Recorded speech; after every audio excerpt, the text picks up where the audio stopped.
Hey YouTube, this is Ryan making another vid. If you like my content, please consider hitting the like button. Also, please consider subscribing, as it is very much appreciated.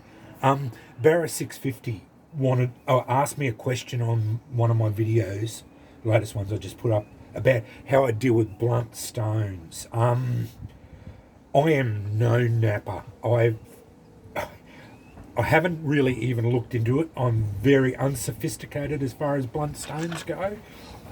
Basically what I've done is I've ignored the fact that as soon as I get blunt stones, I go and buy some more flint.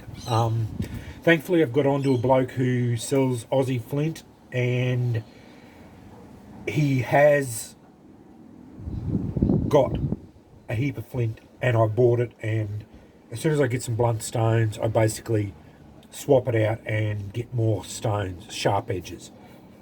I have dealt with blunt stones in the past by a simple percussion method, which is using a hammer. I went to my local $2 shop and bought hammer stones, which are just decorative rocks, and they cost me $2 for a bag of them, and they're what I use. You can, like that one there, as you can see, is starting to get pretty blunt. It does still spark reasonably well, but not that well, because that there is blunt. But you can, if you get on there and then try and chip it like that, make sure you're wearing glasses because little shards will fly off. Or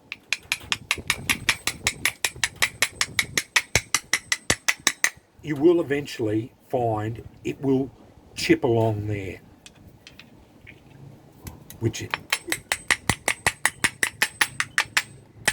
just doesn't seem to be doing it at the moment. I'm trying not to hit it too hard, because using this method you'll tend to crack it in half. That's the disadvantage of it.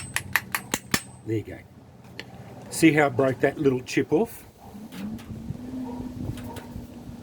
Now you've got a sharp edge again.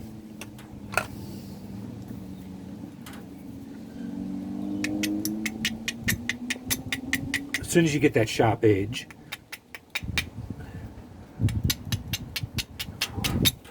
it starts throwing sparks again. It's not a really good edge there, but you get the idea.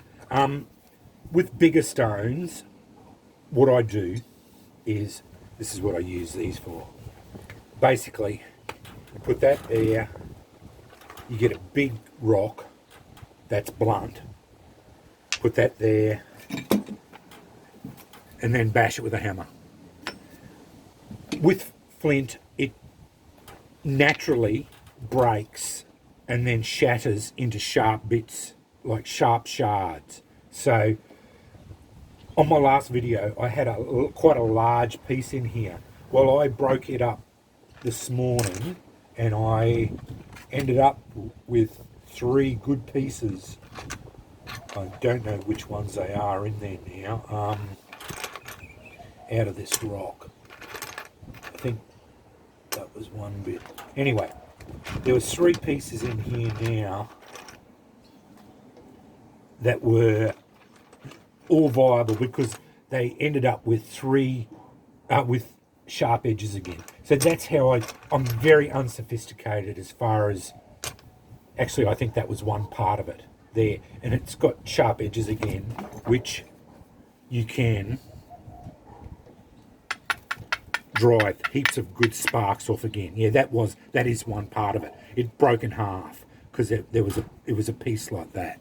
So that was one part of it, and there was another piece. There's another piece in here that I'm pretty sure. Yeah, there it is there, and that's got beautiful sharp edges there again, which, whereas the small before I did that, as you can see, it was all blunt, and it was virtually useless. But I just put it on the put it on that stone there, cover it in, make sure you cover it because otherwise shards go everywhere. And then I just banged it with the hammer until it cracked in half. Also got a tiny little piece of shard, and you'll get a little bits of pieces that you just throw away because those little bits are useless. They're just debris that are no good anymore. So that's how I deal with blunt stones. I'm very unsophisticated with it. I will eventually get a bopper and probably learn how to knap a bit. I've got that much flint on hand at the moment. Like I've got 15 kilos of the stuff. So this box of rocks is going to last me. I practice every night and do videos when I get my strikers. So this box of rocks is going to last me probably 6 months of fooling around because I just go through it and, you know, like once a piece gets a little bit useless, I just go on to another piece. So, you know, like it, and then I've got bags and bags of stuff inside that I can just swap out, and I just keep rotating through. So that's how I deal with my blunt flints as far as it goes. But it's nothing sophisticated about how I deal with them.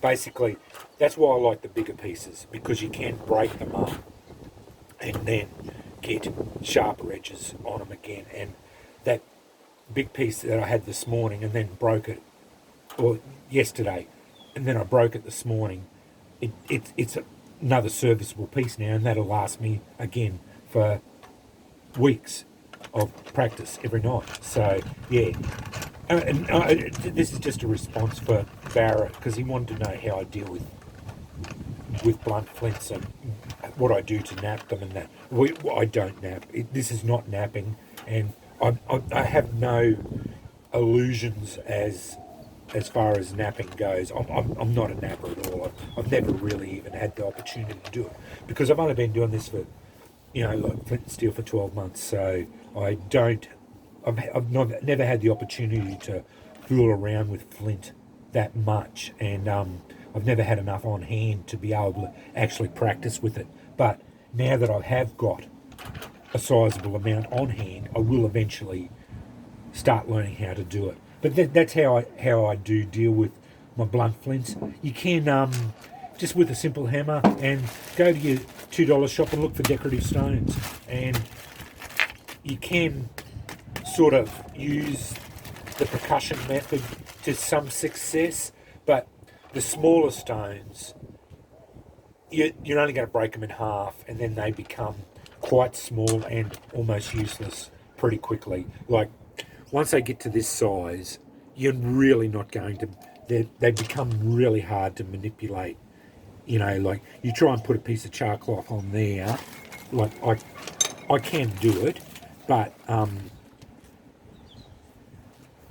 you know, like it does become quite difficult to manipulate. And this is about as small a stone as I'd want to go to before it becomes quite difficult to do, because you've got to be able to hold on to it and be able to drive sparks on it. You know, like I can do it, but once you go down to smaller than that, it becomes very difficult. I've got smaller stones in there, and I have shown that you can do it on really, really small pieces like that. But it is, you really, like I can drive sparks off that, but to try to hold a piece of char cloth on that and to be able to do it successfully is really hard. You know, like you're only making it hard for yourself. So, you know, like why bother? You know, like that's only just to show off, really, to be able to say you can do it, and to test yourself out. I don't mind doing that occasionally, but yeah, the bigger, I like palm size pieces of flint personally. That's my favourite size, is palm size, so that you can hold on to it and put your char cloth on it. That's my personal size. These size are good working sizes for fooling around with, but if I had the choice, I'd go to palm size, because That way, as I said, you can break them in half once they get blunt, break them in half easily, and then you get two workable sizes still. But anyway, this is just a response video to Barra. He wanted to know what I do with blunt flints, and that's what I do. I basically bash it with a hammer and go from there. And thankfully, flint shatters into sharp edges. That's just how it goes. But anyway, hope this is a little bit been again informative on how I deal with blunt flints, and thanks for watching.